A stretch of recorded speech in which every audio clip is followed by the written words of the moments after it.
Reddit is a very scary place where people can share their own true scary stories. So today, let's just read some of them. Be sure to subscribe for more content like this, leave a like, and join my Discord and follow my Instagram. Let's just get into this.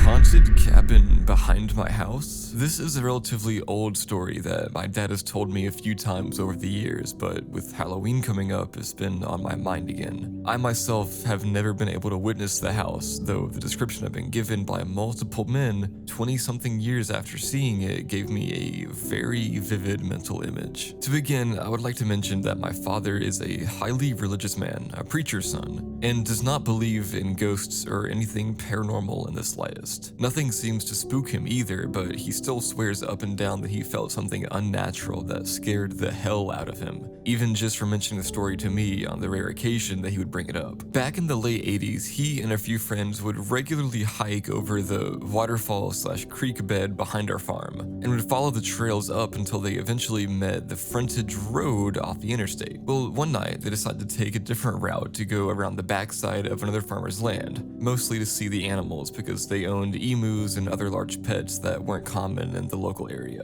Supposedly, after leaving the area and continuing into the woods at night of all wonderful times, they managed to stumble upon what is described by 5 men 20 years later as a Blair Witch look-alike house. It was a very old home, and my dad claims that just looking at it gave him this ominous feeling. But of course, they had to go back inside and check it out. Inside the house was a vintage cottage-style home that was probably built in the late 40s or early 50s, and the group was instantly met with writing and symbols in strange Latin-like languages, with a few English graffiti pieces that quoted a supposed satanic or pagan worshipping ritual, with certain pieces describing how to sacrifice a human soul to some supposedly demonic deity. My father still claims to this day that certain symbols were painted on the walls in blood, while others were clearly spray paint, and I find it easier to believe because he also worked as a firefighter for years before this happened, and had a lot of experience with having to see human blood and dismembered bodies on the freeway after car accidents. Past a small living/kitchen area was a stairwell that was so small that their shoulders would physically brush either side of the wall as they went up, and the stairs went straight, stopped at a small landing, then turned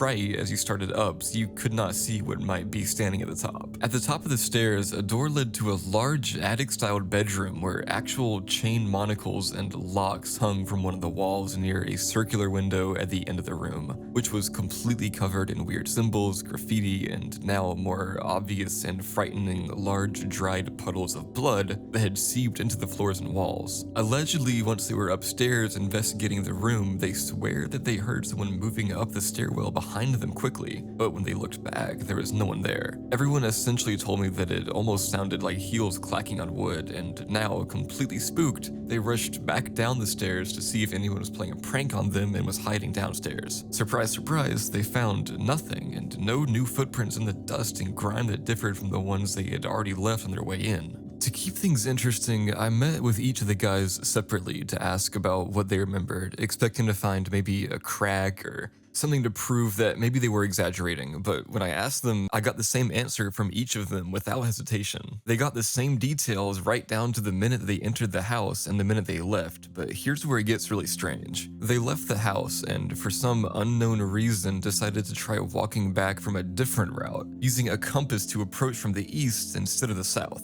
They did this test more than 10 times that night, walking from every possible route or direction, yet they always come out at the front entrance of the house, even when the compass and common knowledge of the area showed that it was physically impossible to be at the south end of the house when they moved in a straight line from the north, east, or west. There's probably some scientific explanation for it, but I haven't found one yet. These guys knew those woods literally like the back of their hand and still do to this day. The final time that the guys came back and found themselves standing at the front door of the house, they began to feel physically ill, verging on feverish, and finally decided that it's time to give up when one of them nearly faints And as they turn to leave, the man who nearly fainted turns, looks up, and points at the circular window at the front of the house in the second story. Everyone looks and immediately sees a tall female figure hunched over, standing in the window watching them. Though they see no features on her face other than two large dark-colored eyes, and it sort of shuffled in place right before turning and walking away, as if it were heading to the stairs at the end of the room. At the sight of the figure actually moving, they all took off running through the woods, ending up on the side of the interstate about 3 miles from my dad's house, which is where they originally started from. They eventually made it back to my dad's place, though they claim that they felt as if someone were following them the entire way.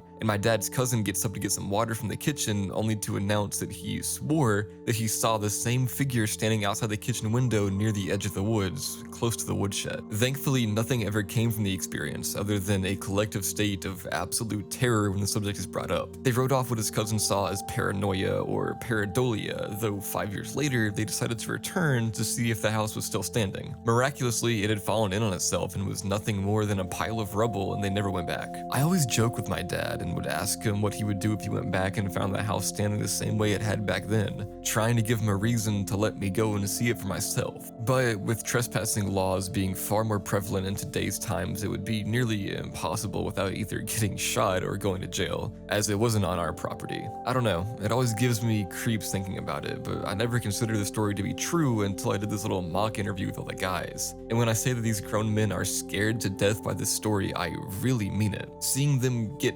physically worked up and frightened by just telling the story really caused me to be less of a skeptic. What do you guys think? Could it be possible that they were just spooked and it caused them to see things?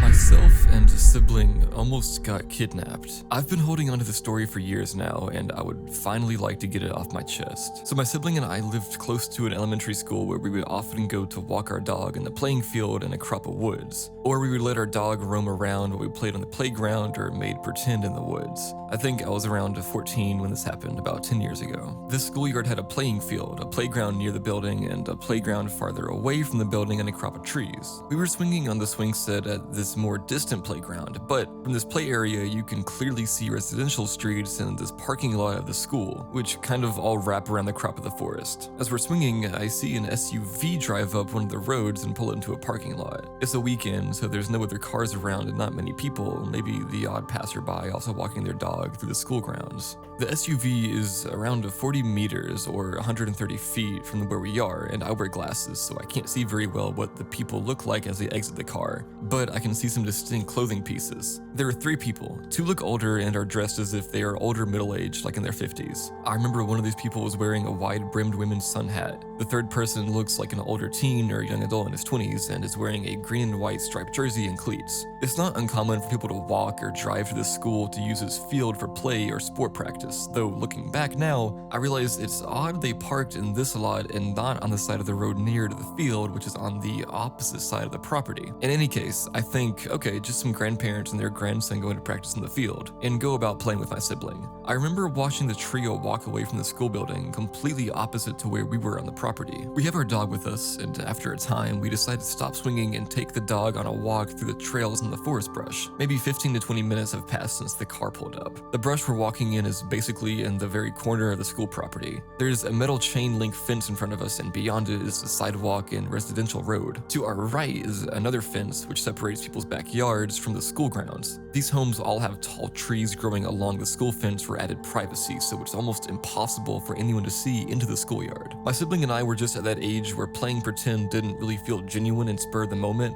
like we were about to grow out of it. I'm feeling bored but don't want to go home yet, so I pick a branch of these red berries that grow in the schoolyard and say to my sibling, "Hey, you want to play a game?" Which was our little code for let's play pretend. And I bend down to offer the berries to my dog as a starting point for the game. They've never heard her, but I'm still speaking to my sibling who is walking in front of me as I bend down, but my voice trails off as I see my dog's behavior. She is completely ignoring the berries and me and is instead moving past me slowly, ears back and nose pointed as if she's approaching something. I follow her movements, still looking down. When I finally look up, there are the 3 people from the SUV not 2 meters in front of me. They are were certainly not a couple of grandparents and a kid, but 3 grown men. I remember the faces of the 2 older men pretending to be grandparents. The foremost man had short white hair and a white scrub of facial hair. His mouth was open in a faint O shape as he breathed quietly and focused on keeping his steps light. The other man was extremely thin, his cheekbones popping out in shoulder length. Greasy brown hair hung around his skeletal features. They had crept up behind my sibling and I silently and remained just as quiet as they all turned their backs quickly and pretend to point off into the trees like they were bird watching or something. It was bizarre how silent the whole encounter was. I immediately realized we need to get the hell out of there, and I turned my attention back to my sibling as I grabbed my dog's collar and get her hooked up to the leash. My sibling is about a foot from me but seems oblivious still to the 3 creeps in the woods right behind us. I tell them over and over that we need to leave, but they've become wrapped up in the imaginary game that I proposed moments ago. Finally, they see the men. I never looked back at the creeps, only to my sibling. My sibling also stops talking and starts walking with me. Thankfully, an opening in the fence between these now haunted woods and the road is only a few meters ahead, and we get some distance and obstacles between us and these creeps. To my frustration, my sibling wants to stop on the sidewalk and pick some more berries through the fence, and I frantically tell them to, come on, let's go. I still never look back towards the men, my vision tunneling to the safety of the open roads and sidewalks and homes in front of us. We get home without incident, at least to my knowledge. Had the men followed us on foot, gone back to their car and followed, or simply gave up? I didn't care, I just wanted to get home, which was only a couple blocks away. When we got home, I broke down. I told my mom what happened, and I remember her reaction being kinda nonchalant. I had always been an anxious child, and she had developed a habit of downplaying things in a kind of exposure therapy way. I realized I didn't feel fully safe with this reaction and retreated to my basement to cry alone. In recounting the story with my mom years later, she said she did call the police, but nothing came of it. I'm also thankful for my dog, as it is likely that she saved the lives of myself and my sibling that day. In the years since then, I became highly skilled in reading people's body language. I can tell when someone is lying, I can read people's emotions and intentions like a book. I can tell if someone's vibe is off from a good distance away. This has become a blessing and a curse. So 3 creeps from the woods, I hope no one else was ever subjected to your presence, and I hope you all rot in hell for what you did. Let's never meet again. A lifetime of being haunted. Since I was little, I have had so many strange things happen to me. Some not just to me. There's several examples, and I'll try to be thorough enough but concise. The first one I have is my first memory. The first thing I can consciously recall was my grandfather bringing me in a metallic blue van with a diamond-shaped back window. He got me out and carried me into my childhood home and to my room. In the room were several shadow people standing in a circle. I was confused by them because I couldn't touch them, but I didn't feel fear. When I described the memory to my mother later, she said that I perfectly described the van my grandfather had when I was born up until I was a year old, but she's a skeptic on the paranormal. I regularly had night terrors in the Corvette car bed my parents had gotten me around 3 years old. I would wake up screaming and swear I saw a man in my room. This point was when a regular event began for me. No matter where I would go to sleep, chances are good if there's a closet in the room, it'll be open in the morning if I went to bed with it closed. Doesn't matter if it's a regular hinge door or a sliding panel door, the same entity comes out to stare at me in the night. I used to think it was something to do with the bed because when my parents got rid of the bed, I stopped waking up to see it. Not sure if it's related to this part, but while in this house during this time, I would scare my mother out of her wits on a regular basis. I would wake up to her yelling my name and I would be in the closet under my bed or even outside with no memory of how I got there. Though sometimes I would wake up very early and something would tell me to go outside and play. My family still can't figure out how I unlatched all the locks in the back door to the house since one slide lock was specifically put at the top of the door and I was just 3 to 4 years old. It happened so much my mom would wake up and look out her window into the backyard for me first before even going to my room. By the time I was 7, we moved into a different home, the one my parents still live in to this day. The former owners had a daughter my age that died of pneumonia. She'd often be in my room floating in the corner by the ceiling looking at me. I was never bothered by her, but the closet entity moved with us and it was worse than ever. My bed in the former house was on the other side diagonally in the room from the closet door. In that new home, my bed was right by the closet. I would wake up with it above me, peering down and smiling at me in a horrifically menacing way. All I could do was stare at it. I couldn't scream. I was paralyzed with fear. I could move, so it wasn't sleep paralysis. If I closed my eyes and screamed at it in my mind, designed to go away and then set up to get out of bed, it would be gone, and the hangers in my previously closed closet would be slightly swaying like the wind had been blowing. This went on for years almost nightly, and I got used to it. One afternoon when I was 16, my parents left me home while they went on vacation with my sister, so I was home alone. I had a job and had to work, which is why I didn't go with them. My dad had a woodworking shop in the basement, and he had taught me how to use most of his tools. At the time, my favorite thing was Cherry Jones soda. They had fortunes, jokes, and little bits of wits written in the cap. So I went down to the wood shop to make a box to keep my caps in. I made a crate-style box with the small spaces in the sides, not big enough a cap could slip out. This was done to reduce weight. The top was held on with pegs that slid in and out the sides. Just as I finished my project, about an hour of work, the lights went out. In the basement, the power to everything, the lights, all the tools, and the power outlets went through one master switch at the top of the stairs leading into the family room. There was also a radio that had been on, usually tuned to my dad's favorite classic rock station. It didn't stop making noise, but it wasn't playing music anymore. It was like it was cross-jammed to a demonic talk radio station and a commercial for hell. I felt my way in the dark to the stairs and went to open the door. At this point, I thought the power was out for some reason and wasn't panicking, just weirded out by the radio chatter. When I reached the door, it wouldn't budge at all. And it wasn't exactly a sturdy door, hollow, and normally the panels would give if you pushed on the door itself instead of pulled it by the handle. But at that moment, it was rock solid and wouldn't even shake in the lock. I began to panic. I felt for the light switch and could feel it was already up in the on position. I flipped it down and nothing happened. Just then, as if on cue, the table saw loudly whirred to life. I started beating on the door and rammed my shoulder into it. I could feel the air turn cold and I started yelling. Seconds later, the door opened and I spilled out into my family room. I could hear the saw spinning back down and the radio was silent. I spent the rest of the night in my room with the TV on, playing on my laptop, unable to sleep. My parents thought I was crazy when I told them my story, and my dad told me he didn't want me using his tools anymore without him around. In the next few days, I had retrieved my finished box and put my collection of caps in it. I had come home from work in the late afternoon one Sunday after doing an opening through church rush shift. I was greasy and gross and went to take a shower. I took off my clothes in my room, wrapped up in a towel, and took a pair of shorts with me to the bathroom across the hall. When I was done getting clean, I walked back into my room to find my box overturned in the floor. The caps were strewn across the room like someone had tried to toss them out in a heave. And the 4 pegs I was talking about that kept the top on, laying neatly together in the middle of where the box had been sitting on my desk. No one else was home. No one living anyway. A few years later, I had a girlfriend that came over to stay for the first time. I had gone to use the restroom, and when I came back into my room, she was sat all the way back against the wall on the bed, staring wide-eyed at the ceiling. I had never talked about my ghost with her before, so I was a little caught off guard when she asks, "Who is she?" I said, "You can see her?" And the look on her face answered for her. She looked like she was almost relieved, but still half scared, having confirmation that it's real. It was then that we discussed the paranormal for the first time.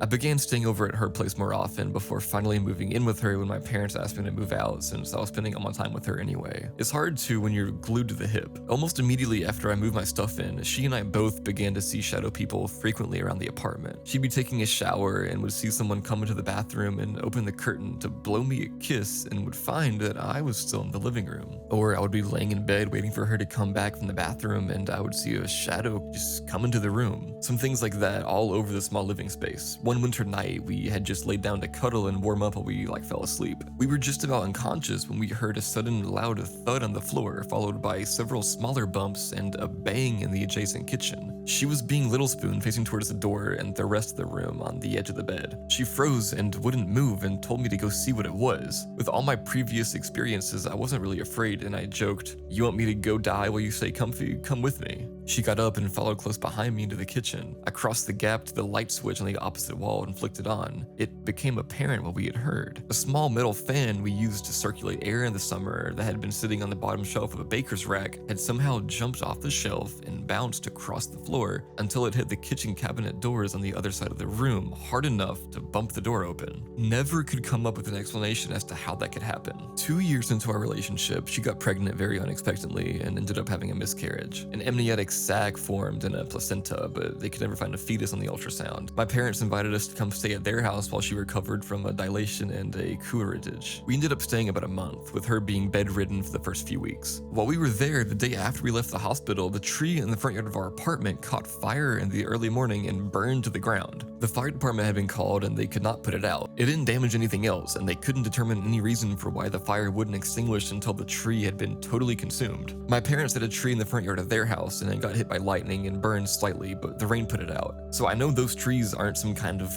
source of Greek fire. She got pregnant again not long after, and we ended up having a baby boy. The paranormal activity seemed to stop around then, as in we actively noticed we both weren't seeing shadow people and nothing unexplained was happening. Stuff wasn't randomly disappearing and everything seemed normal. Our relationship was deteriorating rapidly, which I won't get into, apart from saying that she decided she was going to take the baby and move back to Ohio where she grew up, whether I was going to move with them or not. Never was interested in having children, but I couldn't give up on my son, so I packed everything we had up and we moved in December of 2008, 3 months after he was born. The day we arrived at the house she had found to rent, I found out 2 things. 1, it was just a garage that was still being converted into a house, and 2, it was directly across the street from an actual house that her estranged mother was going to move into and begin renting at the same time we were moving. Not paranormal, but scary as hell, let me tell you. The landlord lived next door and wasn't expecting us that day. I was mostly out of the loop and said I had to get the truck unpacked. He said he tried to open the old front door since the other part with the main door wasn't done yet. Between the two of us, an older man that had been a handyman and mechanic his whole life, and me, a 21-year-old former bodybuilder, pushing from one side and pulling from the other, could not get this door to budge. It was made of heavy, thick oak and was warped into the frame permanently. Trust me, this is important to the story. We had to unpack and work around the guy and his son working on finishing the kitchen. It was primarily just me and my ex's little brother getting everything moved in. As he and I walked off the truck carrying the couch, just as we were halfway into the house, we both felt something rush past us that didn't feel like wind. We could see a black shape fly through the house and into that old door. It hit so hard the door opened. Once the house was done, the front door shut again. It seemed that our shadow people had come back. Just as before, they'd come bother one of us while the other was doing something in the other room. Her siblings saw them too. That winter was the most bitter cold I've ever lived through and is still the most snow I've ever seen in a season. By the start of spring, she'd asked me to move out. She cited the ghosts and spirits as one reason why she didn't want to stay with me anymore. I guess already having another boyfriend that was also at least a minor inconvenience for her. I found a place right away and had a steady job, and I was living on my own alone for the first time in my life. For the first year, nothing really seemed out of the ordinary. Random occasional shadows, but only when I was alone. If my son was with me, they would leave us in peace. This apartment bedroom did not have a closet, but then I moved into another apartment that did have a closet a year later, and things got weirder. The frequency of the shadow people coming in and out of rooms went way up. My closet door began doing its change state routine, and I'd hear cabinets shut in the kitchen or thumps across the floor, especially at night. And it didn't matter if my son was there or not, this was all the time. But the 2 standout things that happened in this space were close together in time and seemed to be related, but more alien than ghost. I got a shower when I came home from work one night, and as I emerged from the bathroom, naked, I was startled to see my vertical blinds swaying in my living room. As they parted, I could see someone standing right up against the glass on the other side of the still shut ground floor patio sliding door. I had a pair of athletic shorts on the floor, so I threw those on and grabbed a knife out of my desk drawer. I sprinted to the door and slid the blinds out of the way. The door was locked, so I opened it and quickly ran out and spun around. I couldn't see anyone anywhere, and I had a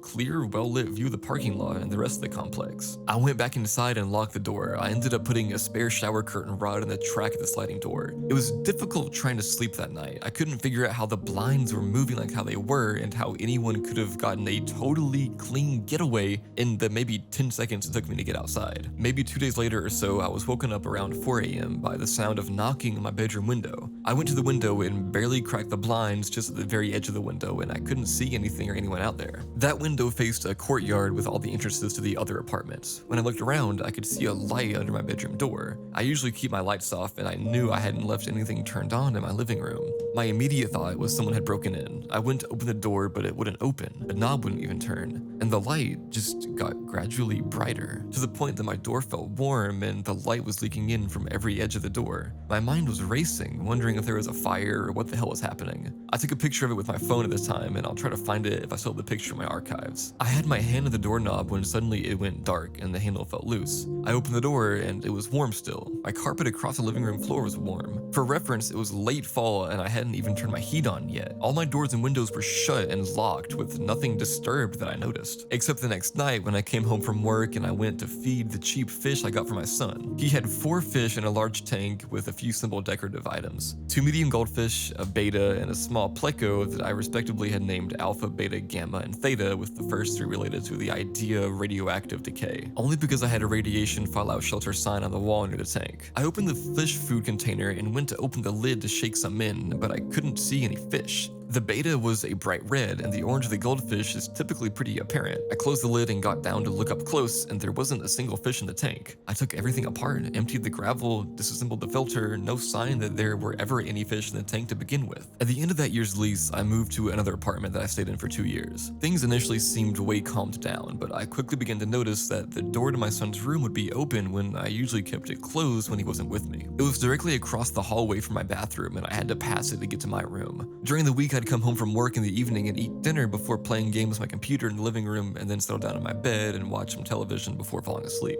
A lot of things changed in my life. I was working day shift and making really good money at a better paying job. I drank lightly but regularly, started smoking, and was generally indulgent. I've been alone ever since the ex broke our engagement, so no one had been around to tell me I can't do whatever I want. The shadow that seemed to hang around with me there gave the distinct impression of being a child. It would go into my son's room, and I'd see it peeking out from the hall when I'd be cooking in my tiny kitchen or gaming in my adjacent living room. If I would be in the shower, this small shadow would stand outside the curtain like a kid would do. It didn't bother me much until it started moving things. I came home to find that there were Legos piled behind my front door. The door pushed them out of the way when I opened it, and there's no way they could have been there when I left. I have a large collection of Legos from my childhood and sets and pieces I've bought since, all combined. I kept them in my son's room. They didn't come in the living room ever. I would find his door open and his toys moved around from where they had been. I'd get out of bed and step on Legos. One night I got angry due to all the stuff going on at the time, and I yelled at it, "Just leave me alone, I don't want you here, go away." I heard the door in the hall shut, and I could hear crying through the shared wall behind my desk. After that, it all stopped, until an actual real boy from an abusive family in the building started coming and sitting by my door and crying at odd hours. But in spite of the timing, I didn't think it was related. This brings me to where I live now, another apartment. I've been renting this place for 6, going on 7 years now. The only things that have happened here in the first 5 years was pictures randomly falling off the wall, and once I watched my bedroom door open right in front of me by itself. Though I chalk these up to non-paranormal events, I don't know if it's because I had an emotional outburst and asked for them to go away, or because they weren't ghosts but projections of other people, or what, but the things I've been used to all my life have pretty much stopped, with one exception that I can't explain. I have both my ears pierced with an industrial bar. A few months ago, I was getting ready for work and noticed the top ball had come undone and fallen off the bar. I didn't have the money to buy another piece of jewelry, so I left it like that for a couple days. In the meantime, I looked at my bed for the silver ball and the floor around the bed, but I couldn't find it. I changed my bed sheets and pillowcase. The next night, I came in from work, tossed my phone onto my bed from the doorway, and then walked into my bathroom to wash up. When I went to my bedroom to pick up my phone, it laid on its back and sitting on the face, and the corner resting on the case edge is the ball to my bar. If you made it this far, thank you for reading. I tried writing the same way I'd tell it verbally. Hopefully, it was at least somewhat interesting. I swear on everything that matters to me, all of this is 100% true. If you have any feedback about these experiences, I'm open to talking about it. I went to a serial killer's lair. Hello Redditors. Here's a story I have never told anyone, partly because the elements of the story are just not appropriate in most social situations. As a result, I've locked this away in my memory and I rarely think about it. Fair warning, this story does involve some sketchy sexual situations, but it does not describe any actual sexual acts. And as another disclaimer, I am completely aware that this story involves me being very stupid and careless. I'm not going to inject these acknowledgments into this story, but rest assured that in hindsight, I am aware of the foolishness that took place, and I don't need to be chided on that topic. Now, where to begin? The year was approximately 1998 or 1999. I was a young gay man in my early 20s, living in a medium-sized city in the Midwestern US. This was sort of an in-between transitional time for gay people, where in most populous areas we had enough respect to live openly, but there were still plenty of people who didn't like us. It was well before the invention of smartphones, and the internet was still in the early stages of mass adoption. There were large communities online, but it was not yet at the point where most Americans were online. Online socialization consisted of chat rooms hosted by various services like AOL, Yahoo, or IRC servers, and message boards were still in use by large numbers of people. For gay men at that time, it was nothing short of revolutionary. Prior to the internet and the broader cultural changes, gay men had been stuck looking for fun in secretive and or shady places due to the inability to freely express ourselves. In the 90s, it was still somewhat risky, but the internet offered a way to talk freely and relatively anonymously without the risk of being outed or worse. For this reason, it really took off in the gay communities, and gay men were a very large part of the user bases for these social platforms. It was suddenly very easy and relatively safe to find dates, friends, or just sex, and it quickly became the norm for a lot of gay men. On the other hand, being such a new communication tool for most people, we were sometimes blind to the risks. Being an attractive young man in my prime, I made a liberal use of online communities to find dates. That is to say, I had plenty of hookups. My city had a decent number of chat rooms and personal message boards, and I had mostly great experiences. I met the typical assortment of good guys, closet gays, and weirdos you'd expect. I wasn't an absolute hoe by most standards, but suffice it to say that a cute gay guy at the time could generally have a lot more dates than your typical straight person. At some point during this time, I'd had some brief chat on a message board with a guy from my city. I forgot his screen name, it's been over 20 years, so let's call him Slim Guy 65. This back and forth had happened on a general thread in the gay section, not in private messages, so it was visible to anyone who chose to read that thread. Nothing had come of it, but about a week later, I received an email from an unrecognized address. The email basically said, "Hey, I'm not gay and I don't agree with the gay lifestyle. I'm here because my friend met this Slim Guy 65 person from the message board and the guy really hurt him. I don't want this to happen to anyone else. My friend tried to tell the police, but they wouldn't do anything. I see you were talking to Slim Guy 65, so just be careful and stay away from him." Okay, that's strange. What does this person mean by really hurt him? Was his heart broken? Did he get beaten up or verbally abused or what? I responded to the email asking him for clarification on what exactly happened. I never received a response. I was slightly weirded out by it, but on the other hand, it's an anonymous email from someone who doesn't respond and is vague about their warning. This could be anything. It could just be some disgruntled ex trying to mess with the guy. It could be a real warning about someone gay bashing. It could be someone trolling who doesn't have anything to do with anyone. I kept it in the back of my mind, but pretty much shrugged it off. Several weeks later, I had a weekday off work and decided to go to the internet to fish for some men, as was my custom. Lo and behold, I had an email response to a personal ad. It was Slim Guy 65. He was offering to meet at his place to hang out and just have a good time. Wink, wink, nudge, nudge. I won't go into details, and as I recall, there really weren't many details discussed other than the small talk and the intros we'd done previously. Nothing about this guy was sounding interesting to me, but I had no other offers on this day, so I decided, why not? I'll go see what this dude is about. As I typed my reply, I suddenly remembered the strange email I'd received warning about this person. I went back and reread it, still vague, still presenting more questions and no answers. Should I take this anonymous warning at face value and just ignore this guy? I decided to go check him out anyway. His address was on a rather busy street in the middle of a dense residential area, not some shack out in the woods. And I can handle myself. If he's weird, I can just get out of there. Before long, I arrived at the house at the agreed time. It was a duplex-style house with one apartment on the ground floor and one on the second floor, part of a row of several identical duplexes. It was the middle of the afternoon, there was plenty of traffic on the street and the occasional person out on their porch or in their backyard. I pulled up the driveway to the parking area behind the house, got out, and knocked on the door. The guy that answered was a pretty normal, kind of mosey looking guy, probably in his 40s. Slight, slim build, soft-spoken, looked like any guy working in an office cubicle somewhere. Not really my type, but honestly, my curiosity was piqued and I had nothing better to do, so I stepped inside to take a look around and gauge the situation. With the warning email fresh in my mind, I stepped into the back door, into the kitchen. It was very clean and there was nothing out on the counters and no table and chairs or anything. That is to say, it did not look like someone was living there. It had been kept up and cleaned, but it looked empty. Looking out into the apartment, I could see that it was not set up as a living space. A large window with sliding glass was between the kitchen and the living room, and I could see what looked like a large table out in the living room area. Shy Guy 65 said something like, "This isn't where I live. A friend of mine used to run a doctor's office here. I maintain the building for him. It's private though, we have the place to ourselves."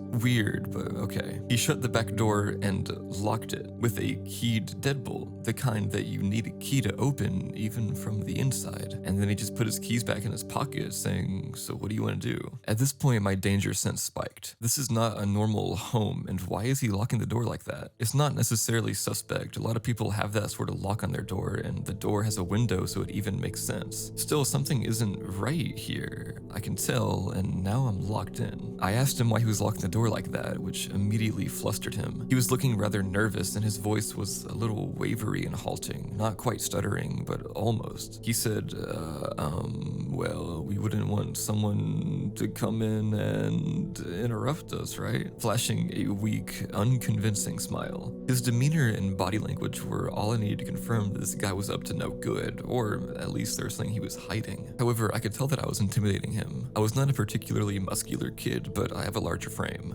Like, even when I'm at my very thinnest, I still wear size large tops and 36 waist pants, so I look big, which people tend to interpret as me being stronger than I really am. Also, I'm not a tough guy at all, but I have a resting facial expression that makes me look like a badass thug. People who don't know me often assume that I'm rough or something. I sometimes use this to my advantage while I can, because before long, a new acquaintance will eventually figure out that I'm a total wimp. But this was definitely an occasion to play up the tough guy appearance, and I did exactly that. I put on my best steely face and told him to unlock the door and that I don't want to be locked in here. He looked for a moment like he was gonna pee his pants, then he said, "Okay, alright, I'll unlock this." He unlocked the deadbolt, and I'll just lock the knob here, and he turned the little dial that locks the doorknob. That's fine with me. I continued to stare at him until he said, "I'll leave the keys on the counter right here," and set his keys down near the sink. I was relatively satisfied with that answer. At this point though, my adrenaline was flowing, I was almost in full fight or flight mode, but I was kinda stuck in place. The guy was between me and the door. I was freaked out, but this little weasel did not appear to pose any immediate physical threat to me. I could tell that his pants pockets were empty and that I was intimidating the living hell out of him. I didn't know yet exactly what to do. Now keep in mind that despite my wordy descriptions, this all happened very quickly without any really long pauses. It had only been maybe 1 to 2 minutes since I had stepped in the door. This all happened at the pace of a conversation. The guy was obviously nervous and trying not to appear so. He said, "Well, let's go in," and walked a wide path around me through the kitchen into what would normally be the living room, and toward the hall to the right from there. I was familiar with his floor layout. It's very common in this area.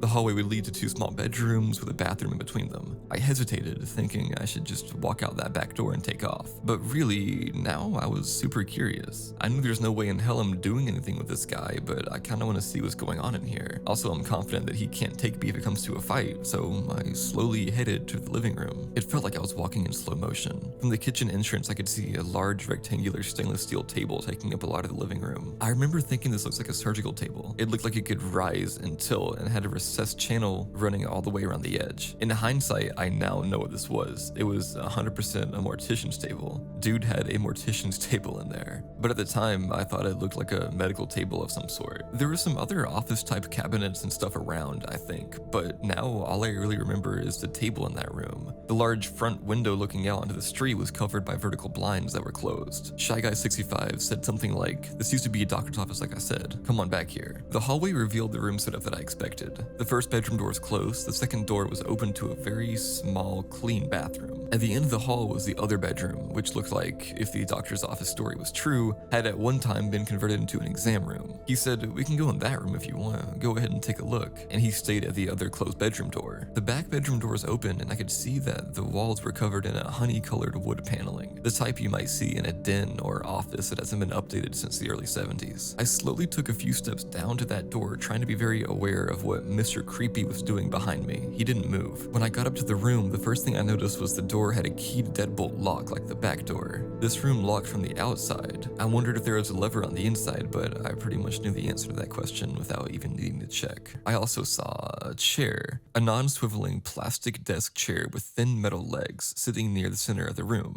The room had dark old carpet and those wood paneled walls. I noticed that the walls were completely paneled with no windows, and I know that room had at least one window, probably 2, so whoever did that paneling went over the windows. There was also a phone in there, plugged in and sitting on the floor. It was an old office phone, probably from the 80s or early 90s. Dingy beige plastic with several buttons to manage different phone lines. Just sitting on the carpet near the wall with the chair at a slight distance facing the phone. There was nothing else in that room. I was standing at the threshold of that room with one foot slightly in, absolutely not going past that door. I looked back at Dude. He was still standing by that other door, just nervously smiling at me, trying hard to look casual, but obviously very nervous or something. He said something like, "Well, what do you want to do?" Instead of answering, I felt around the back side of the deadbolt lock. Sure enough, nothing was there but the smooth wood of the door. It also dawned on me that I did not see a light switch anywhere for the ceiling lamp. Where was the switch? Who knows? It should have been just inside the door, but of course the original switch was covered up by the paneling. He mumbled something about not having the key to that lock. Don't worry about it. I turned back to face the guy and just said, "What is it that you want to do here?" My skin had gone ice cold as I realized that I was way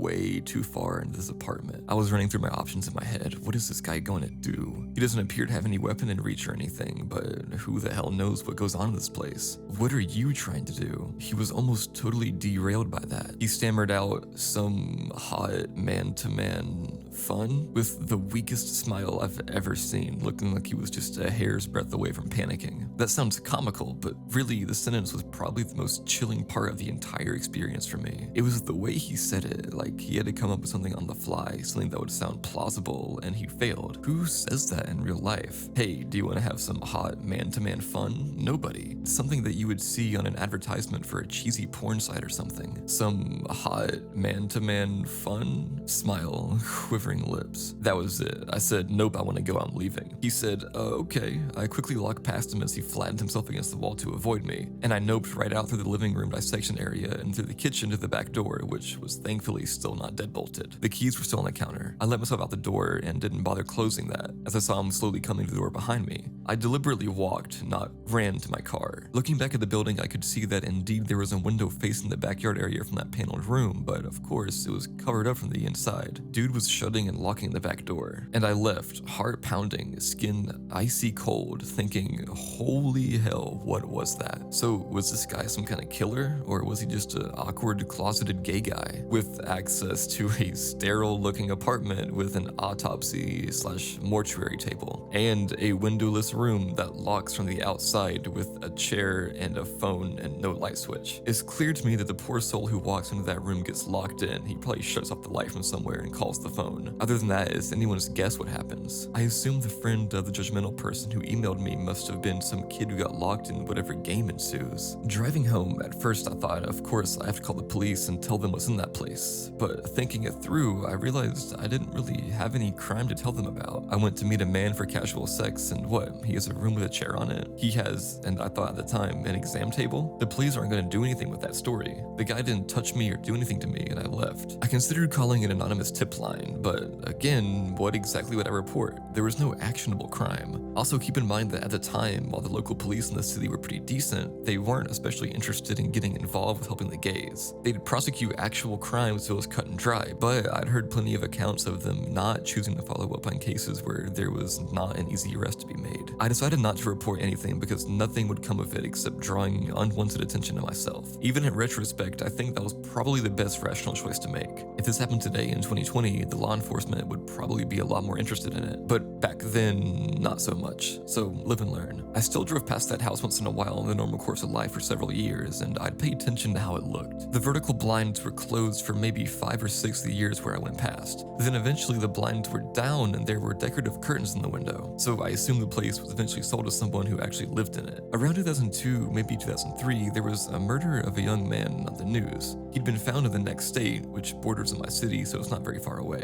I recognized the guy from the gay community, but didn't know him personally. A friend mentioned to me something about the local serial killer. I said, what? He explained that a few young men had gone missing over the past year, each after being at one specific dive bar and each being found several miles to the north past the state line out in the country. The case in the news often matched with my MO. My friend told me the young guy had been seen at the bar and left with someone the night he had disappeared. The news report didn't mention anything about a gay bar or similar recent cases, of course. I had to wonder if my acquaintance from the internet had anything to do with it. The location of the murders apparently was nowhere near that duplex, at least according to the story I was told. I'd never heard of a resolution to that murder on the news or of any official mention of a suspected serial killer other than some gossip. So that happened. Help me, I'm lost. This is my first post and a true story. I was living in a rural area in Oklahoma with my mother at a small lake house, and I'm probably 10 or 11 at this time. One night I'm sleeping in my room when I randomly and abruptly wake up for no reason. This was not normal for me, and I felt very uneasy. The only sound I could hear was my mother snoring in the next room on the couch. I rolled over and tried to go back to sleep, but my need to use the bathroom was growing more urgent, so I grudgingly forced myself to head that way. The bathroom is on the other side of the house, around a corner and past the kitchen, and finally down a long hallway on the right. So I made the trip and finished my business. I flipped off the light switch and started heading back to bed. That's when I heard the distinct click of the light switch, and I saw the glow of the bathroom light in the hallway. Terrified, I slowly turned around just to witness the light in the bathroom start clicking on and off. Click, click, click, click, click, click. Finally, it shut off completely. In the dark of the hallway, my eyes began to make out a white shape near the end of the hall. It was around my size and crouched to the floor. At this point, I'm frozen to the spot as my mind begins realizing that no one else is home except for my mom and myself. Then the white shape began whispering in a quiet man's voice, "Help me, I'm lost." I remember wanting to scream for my mom, but I couldn't, and instead I barely said no before this thing starts running at me on what sounded like all fours. I quickly ran through the kitchen and around the corner before running to my sleeping mother, shaking her awake. I remember saying, it's coming, and my mother's eyes going from dazed to alert in an instant. She asked me what was going on, and I saw her eyes look over my shoulder before she screamed. Remembering her scream still makes my blood run cold. Never had I heard pure terror like that in my life, even to this day. She grabs me by the arms and pulls me into my room and slams the door. She holds me in her arms with her back pressed against the door as we listen. It sounded like this thing was running around in circles in the kitchen. We could hear hands and feet slapping against the tile. The kitchen had a sliding glass door to the outside, which sounded like it was thrown open then slammed. We sat there, horrified, until daybreak. I was sent to my grandmother's in the next town for a while after that and never set foot in that house again. Years later, my mother said she went walking around the property after the incident and came across a small burial site with 3 headstones. Each belonged to children in the early 1900s. Freaks me out because what I heard that night was a man's voice, but it was so unnatural. My mom still will not tell me what she saw behind me and what it was that made her scream. She tells me she's afraid it will know we're talking about it and it will come back. This is the first of many weird things that have happened in my life.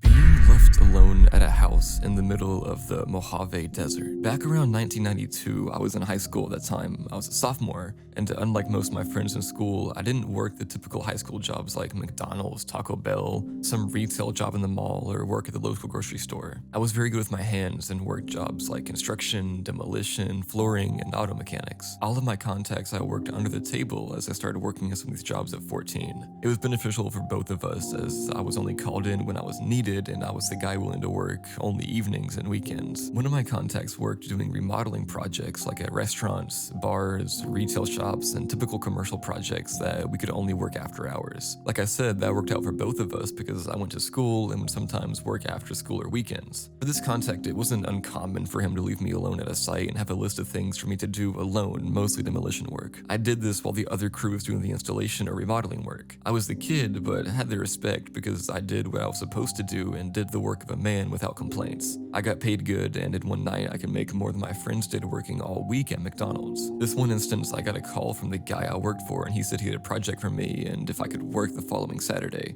I said, yeah, sure. He said be sure to bring food and lots to drink as there was nothing nearby. I used to have a small cooler and fill it with drinks like Cokes, Gatorade, or whatever, plus chips and a couple sandwiches. Back then, I could eat a whole pizza by myself and burn it all off. He picked me up that Saturday morning as I didn't have a car or license yet, so he would pick me up and drive me to sites for work and leave me alone there. I really worked with his other crews as they were more skilled labor guys. I was just the tear-out kid. Here is the part that was my major downfall to the story. I didn't pay attention to where we were going. I was too busy talking to him, and I think we were talking about cars. You see, at the time, my goal was to save up enough money to buy an old muscle car and rebuild it. It took a long time to arrive to the site, but as we drove up, it was in the middle of nowhere. Now, you may not think California has places like this, but back in the early 90s, out in the Mojave Desert, yeah. It was big plots of land and homes more than a few city blocks apart. I knew we left the highway and went down a few other 2-lane highways for a long distance. I remember he asked me about my drinks, and he pulled out a brand new jug of water that he had in his trunk that looked like it had been there a while and told me to take it with me just in case. He said that the water to the house I would be working at was off. As we pull up to the property, he's in a hurry to drop off tools and to get to another work site. So I hurry up and help him with things like breaker bars, shovels, pry bar, hammer, broom, several big trash bins, and a small tool bag that I often had with me. He tells me he'll be back to pick me up at about 5 or 6 p.m. as there's no electricity to the house either. Plus, it should only take me till then to do what I needed to do. This was his way of saying, I'm only paying you till this time, so you better get everything done by then. It was never too outrageous, and we always had a good understanding on time and tasks. He drove away, and I'm at this property all alone. I walk into the house, it's mostly empty. My job was to remove all remaining furniture, contents, and appliances, remove all the flooring, gut the kitchen and bathrooms, and remove all the wood paneling. This project was going to be what we now call a flip. They were going to fix it up and then sell it. Almost immediately,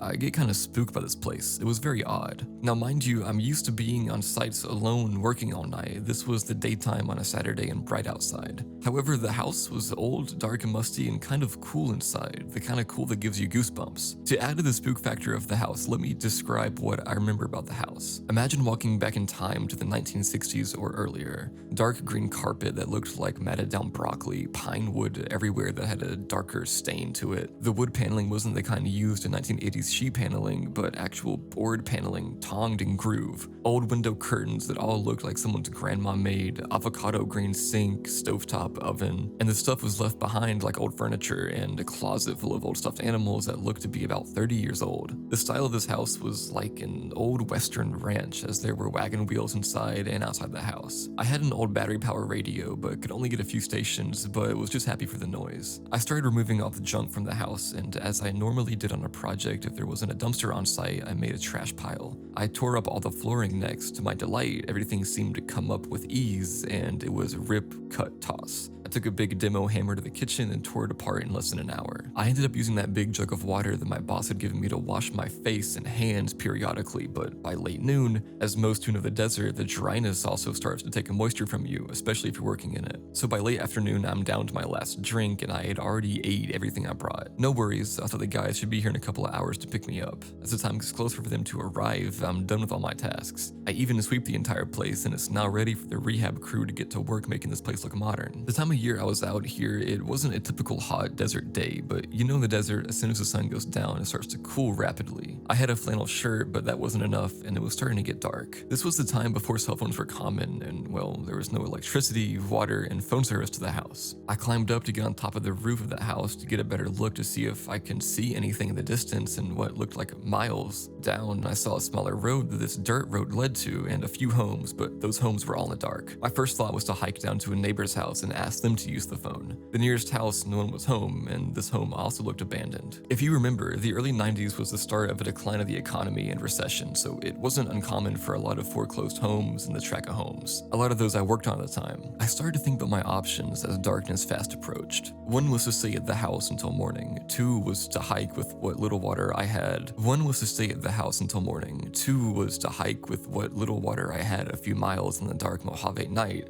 And 3 was to wait until early morning and hike out of there to some civilization. It also suddenly occurred to me that no one knew where I was except my boss. I don't know if he told anyone else where I was, and certainly my family wouldn't miss me until maybe Sunday night. I didn't even tell them I was going to work there. They knew me and how much I would work to save up for my car, so they never worried about me not coming home. As full darkness surrounded me, it was amazing looking out at the night sky. Luckily for me, the moon was bright. I didn't have a flashlight or any way to make a fire, even though I tried. I was gonna make a small bonfire out of broken up construction debris as the temperature started to fall, probably down to the low 40s. My only option was to go back inside the empty, creepy house that somehow seemed even more creepy sitting alone in the dark. At about 8 p.m., the batteries on my radio, which was the only source of light and noise, started to die. I grabbed an old wooden chair and sat in the living room of this house, facing the door. I started to hear wind, odd noises, which I assumed were animals in the distance, and what sounded like leaves cracking underfoot. I began to shiver from the cold, so I set off trying to start a fire in the fireplace. Imagine Tom Hanks in Castaway trying to start a fire. At least this kept my mind off the situation. Sitting in this living room next to the fireplace, the house seemed even darker than it should have. Mind you, in the daytime, the inside seemed dark, so with only the moonlight, I was pretty much sitting alone in complete darkness. My mind started to play tricks on me.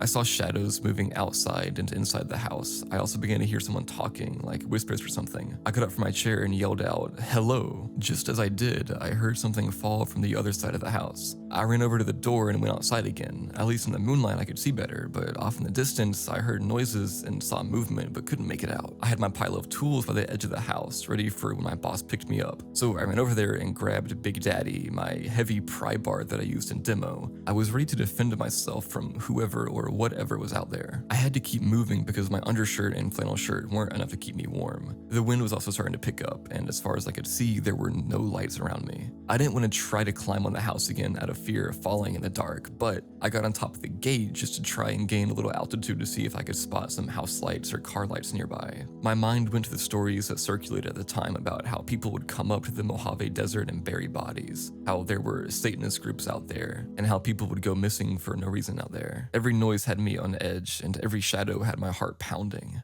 I knew no one was in that house, but I swear I kept hearing noises from inside. I huddled up on the front porch, looking in the living room window, expecting to see someone at any moment. By around 11 p.m., I looked at my watch, thinking this was going to be a long night. All this stuff had only started since it got dark. I didn't know how I was going to make it another 6 hours until daybreak. I started thinking that the moment it got to be daybreak, like the moment light started to appear on the horizon, I was going to take the little water I'd left and walk east. I knew that going east, I would eventually make it somewhere. The dirt road I was off of led in that direction to a paved road. Closer to midnight, I was wide awake, my eyes fixed on the dirt road, thinking that any time now a car would come down it and maybe they would call for help from me. I remember casually turning to look back into the house, as all this time I kept hearing noises but told myself it was maybe a rat or some animal. I saw a shadow of a person move from the kitchen down the hall. I jumped up from sitting down and thought, that is not an animal, that is a human. I started backing my way off the porch towards the pile and tripped over debris, falling to the ground. I got up, but fell again. It was like something pushed me down, or maybe it was my imagination. But all of a sudden, these bright lights were coming closer to me as I lay on the ground. I jumped up and it was my boss. He looked at me like, what the heck are you doing? I was just so glad to see him. I wasn't mad or anything.